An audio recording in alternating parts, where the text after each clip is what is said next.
So after a 6-month hiatus, Squid Game Season 3 has finally come out to end the series, and since I've talked about the other 2 seasons before it, I gotta talk about this one. Did Season 3 beautifully wrap up this crazy series that took the world by storm? Was it a satisfying ending to the characters and all of their storylines? No.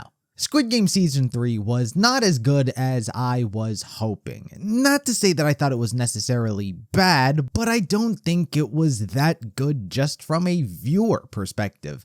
Despite a lot of people saying that Season 2 was just a rehash of the first, I quite loved what Season 2 brought to the table. It was able to introduce all new types of characters, delve deeper into the concepts it presented in Season 1, and just overall be an enjoyable season. Meanwhile, Season 3 feels disappointing. It picks up right where the last one left off, literally. After the failure of Guillune's plan, he is returned back to his quarters and the games continue on as if nothing had happened. He was not able to stop anything and he's feeling like a broken man, and a lot of that blame is getting pointed towards Dejo. And it was at this moment I inherently knew something just wasn't feeling right about how this season was going to play out.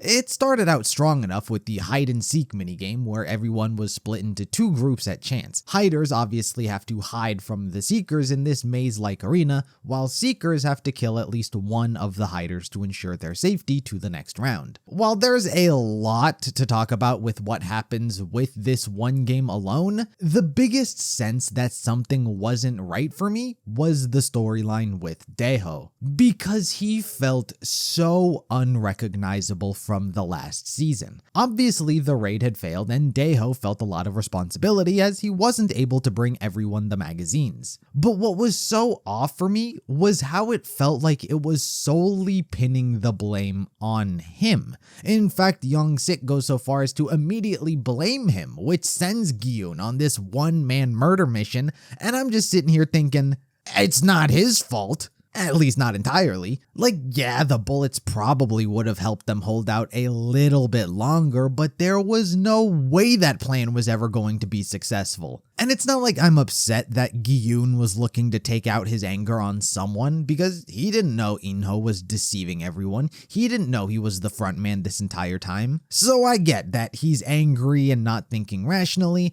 and Dejo got the unfortunate end of the stick. But at the same time, Hyunju doesn't say anything, no one steps up to his defense, and from this point on, Dejo becomes aggressive, outcasted, and he's even given this line about how he was never actually in the Marines, and he was lying about it the entire time, just so he could fit into the group. And I'm over here like, okay, and? That's not a reason to justify his murder. That's not a reason for me to hate his character. It felt like there was no reason for that line to exist other than to get the audience to feel less bad about him getting killed. Because him having not been in the Marines, which one isn't even true and was a massively simplified mistranslation that I'll get into here soon, but it also hardly is even relevant. Cause did he not support your group in every other aspect he possibly could have? Was he not a trustworthy ally who was part of the group and helped out? This line just felt like it was trying to get the audience to feel less bad about being straight up murdered, because he wasn't a bad person, even if he lied. Which, to get to that, the translation that he was never in the Marines and never held a gun is wrong because, for one, in South Korea, every able-bodied man has to serve in the military. And apparently what he really said was something more along the lines of how he was a social service personnel and how he's never properly fired a gun, as he was deemed too mentally unfit for traditional service. And that does come across in how he was acting. However, despite this, at least he still tried. He still tried to muster up the courage to continue supporting who he thought were his friends, which is a lot more than what a lot of these other people did. Especially Young Sik, since he didn't even join, but he's more than happy to blame him. But I digress. It almost feels like character assassination to try and turn the audience against him, and it does it in a way that doesn't do anything interesting for his character. And in a show that's filled with so much social commentary on capitalism, gender identity, and many other different topics, it really failed to explore the more interesting part of Dejo, which was traditional masculinity. Because yes, men are supposed to serve in the military. Men are supposed to be brave and strong and masculine. But here he is, the guy who had to pick up Gongi, a traditional girl game, which they directly called attention to. He talked about growing up around his sisters, and it's clear he grew up with some sort of physical abuse, likely due to this exact thing. But instead of exploring these more interesting topics that is much more fitting for what I think Squid Game is about, they instead stifled his character as just being a liar and a coward and someone to just serve Guillune's part of the story. It was my biggest gripe with the start of the season, and my boy was done dirty. But overall, I thought the hide-and-seek game was still pretty good, despite everything that happens. Hyunju, my goat. We lose a lot of characters to this one game. Dejo, Hyunju, Youngsik, and by proxy, Gwamja. We lose others like the psychic lady, but who really cares? A lot happens this game, including the birth of Junhee's baby, but I'll get into that soon. It sucks that so many important characters died, but unlike with Dejo, I think a lot of their stories ended fine. Hyunju, aside from being a total fucking badass once again, teams up with Junhee and Gwamja to protect them more or less. During the game, she is injured and winds up finding the exit as Junhee is giving birth. However, instead of abandoning them and saving herself, she turns back for them, hoping for them all to escape. She's unfortunately killed by Myung-gi, who for some reason had allied himself with Namgyu, and the two go on a massive killing spree to increase the prize pool. But regardless, despite her unfortunate death, at least the show allowed her to stay true to who she was. Of course, I'm upset that she died, but at least her character wasn't tarnished. And the same goes for Youngsik and Gwamja. I thought it made perfect sense that he would have been unable to murder anyone despite how much he wanted to. I did think it was a bit out of character for him to then try and target the baby, but I see where they were going with it because his mom has to step in and stop him, which is ultimately what gets him killed because he can't murder anyone within the allotted time. And yes, it was to save the baby, but it was also to save him as well. She was protecting her son's integrity, because should he have murdered a baby just so the two of them could live on, then that's just something neither of them would have been able to live with. So she was saving him in her own way, despite the tragedy of him dying. And in that vein, I think they were able to find a nice place in the story for their character arcs.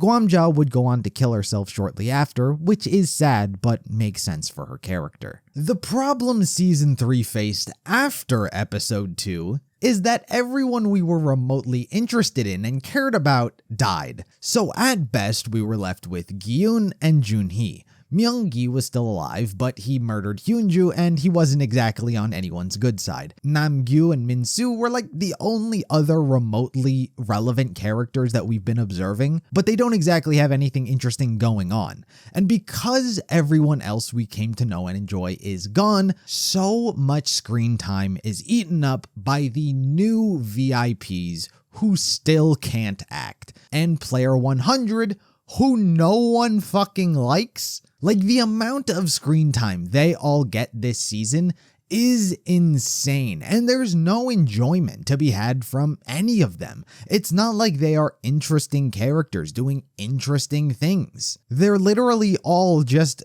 assholes. And this whole shift that changes in Season 3 is because it feels like they sacrificed everyone for the baby. Like, this was the story that took precedent over everyone else, and it became the new priority. And everything just began centering around this baby, because the VIPs want them included in the game as a player because it'll make things more interesting. And of course, that's what happens. Junhee can't complete the jump rope game because her ankle, and so she kills herself. And Namgyu gets baited by Min-soo and he dies as well. So halfway through the season, all we are left with is Guillune, Junhee's baby, and all of the other pieces of shit you can imagine. And for the last 3 episodes, they are all you get all the time, and you're cutting back and forth between all of them being assholes and the VIPs doing nothing while adding terrible color commentary. Like, all the enjoyment is just gone, all for this plot with the baby, and I don't think it was worth it. It's what gets Guillune to snap out of his senses after murdering Dejo. He was planning on killing himself, but of course the frontman refuses to allow that to happen, so the baby is kind of what gives him new purpose. But even still, he doesn't really do anything.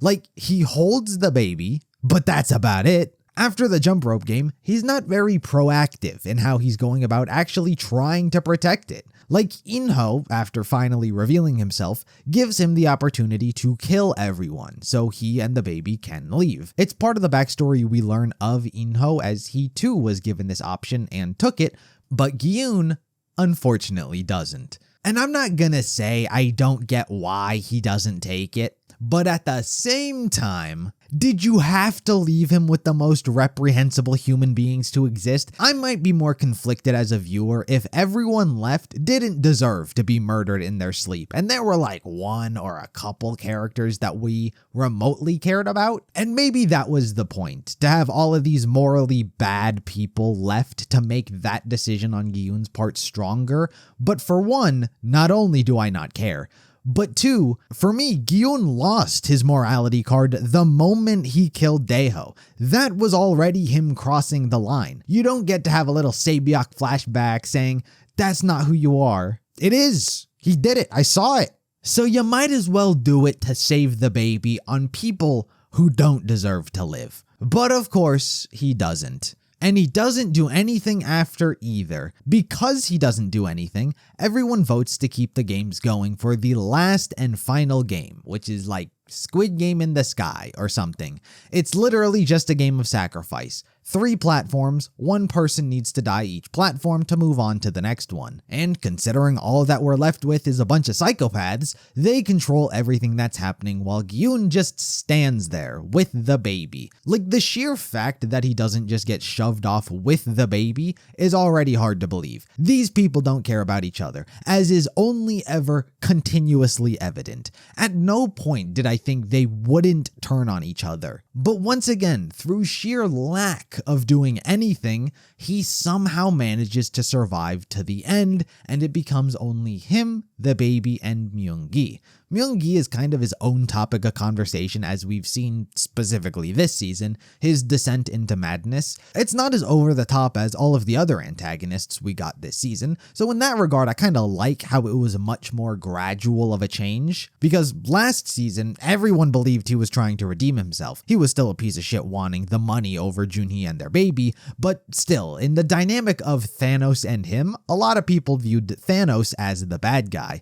I didn't. I thought Thanos was completely justified in picking on him, and that proved to be even more true, because this season, he just starts murdering people with Namgyu. And in the end, he devolves into being willing to sacrifice even his own baby just so he can get out with the money. It's kind of just that. It's not nearly as deep as Season 1's battle with Song-woo, nor is it as personal, and clearly it's not as exciting as Season 2's ending. The final confrontation is kind of just a thing. He winds up dying before they could officially start the game, leaving Guillune left to either sacrifice himself or the baby. And of course, he sacrifices himself as a final victory to Inho, proving that he didn't succumb and there will always be people willing to put themselves above others. He ends off with this whole speech about how humans are not horses. He goes on to say humans are, but we never get to hear the end of that sentence, leaving the audience to interpret what he was going to say. And personally, my interpretation is pretty pessimistic. Humans suck. Am I meant to leave off believing in the goodness of humanity when all we were left with was a group of the most reprehensible human beings and a father willing to sacrifice their own newborn baby for money? Like, no one good got to the end, and all the bad people almost got away with it. Like, if Guillune always has to be that person that's doing good because no one else will, then that's not a good thing. And I know he wasn't wasn't the only one. Hyunju, Guamja, there's plenty of other people throughout who were always trying to help others, but it never felt like their actions were rewarded. Meanwhile, being a piece of shit got you to the end. It's kind of the same message at the end of season 1 with the philosophical battle he had with Il-nam, where they bet on if someone was going to help the guy in the cold,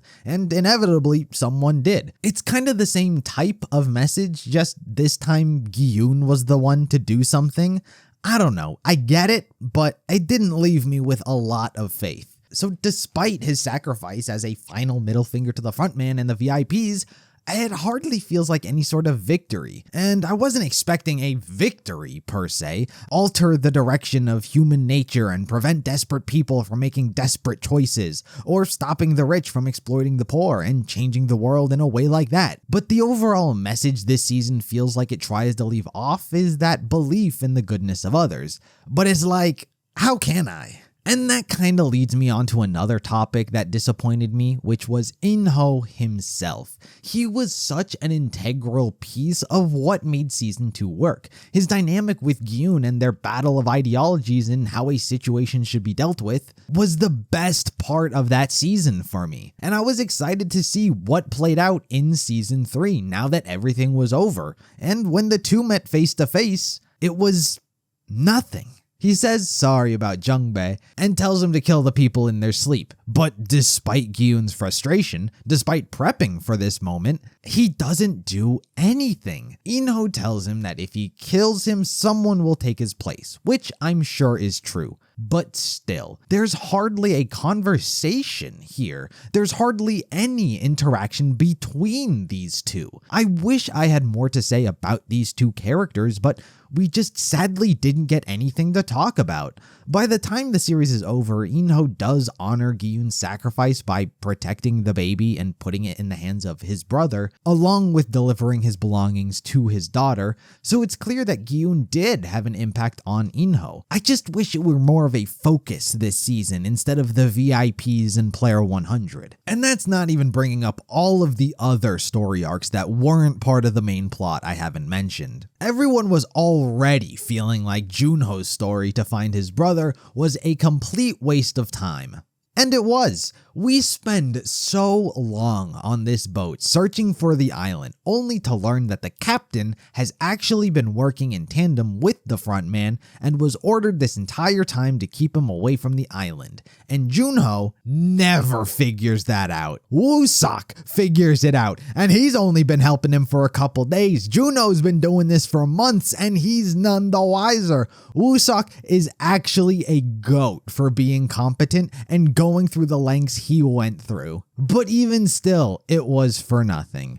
Junho gets to the island, sees his brother, and then leaves. They don't talk, they don't do anything before he has to leave the island because it blows up, so it felt like an unbelievable waste of time. But one of the most curious storylines I was interested in seeing what they were going to do with was that of Min-soo. He was arguably one of the less interesting characters amongst that group, and so many were left wondering, why was he one of the few spared? What were they going to do with his story? And curiously, they didn't do anything with him. In fact, the opposite. In episode 2, Namgyu winds up dropping his drugs and Min-soo finds it, only to also start popping them. So we start out with Thanos, who was a character who was using the drugs to cope with the situation he was in, to then add Namgyu, who started to use the drugs to cope with the situation they were in, to now add Min-soo to do the exact same thing. What was the point of this entire group if you're just going to have 3 characters do and go through the exact same thing? I think most people were expecting some sort of confidence arc where Min-soo would form some sort of backbone and become much more confident and stand up for himself or something, or to fail and die. And he does kind of stand up for himself, but in a way that doesn't really feel impactful or feel like it was an arc. So you just question, what was the point of the whole group? Were there any other stories that would have been better? And the answer is easily yes. If this was the route that they were always planning on going, they should have kept Thanos alive. Because with the sheer amount of character shifts this season, especially when it comes to Myung-gi, Keeping Thanos around would have been infinitely more interesting because it would have given us two separate character changes in the same season whilst continuing their story and rivalry. Because in season 2, Thanos was seen as the asshole annoying one who they didn't want the audience to side with. He was constantly picking on and beefing with Myung-gi, who during season 2 you see as someone maybe trying to change his ways and be a better person. And in season 3 we learn that that's far from the case, as he's more than willing to murder his own child so he can get out alive. So looking back, you think, oh, Thanos pegged this guy from the start with how much of a piece of shit he was, but you never quite get that vindication.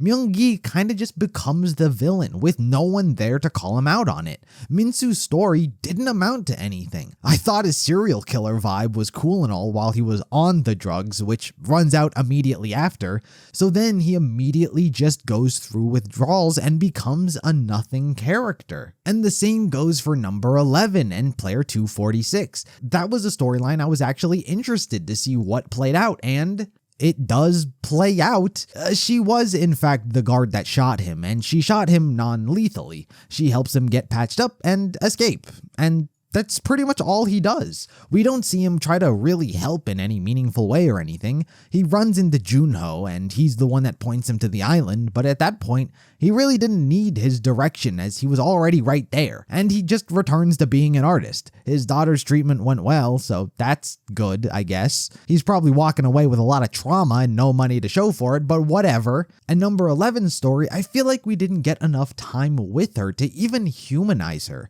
She spends most of her time trying to break out 246 on the sheer fact that she knows him and the fact that he has a daughter which is similar to herself. But it's not until the very end we even get a semblance of emotion about what she's going through, seeing that her husband and daughter were declared dead in the game's files. It feels so hastily rushed and disconnected from everything else that was going on. Her storyline never converged at any point and was just something that was happening. And of course, the series ends off teasing the American Squid Games. Is it weird that they were playing Dakji in America? I think so. It was the first thought on my mind, but whatever. I don't know where they plan to go with it. I feel like Inho kind of has to become the main character for all of this to not feel pointless. He's arguably the only character left we can follow that will continue the story.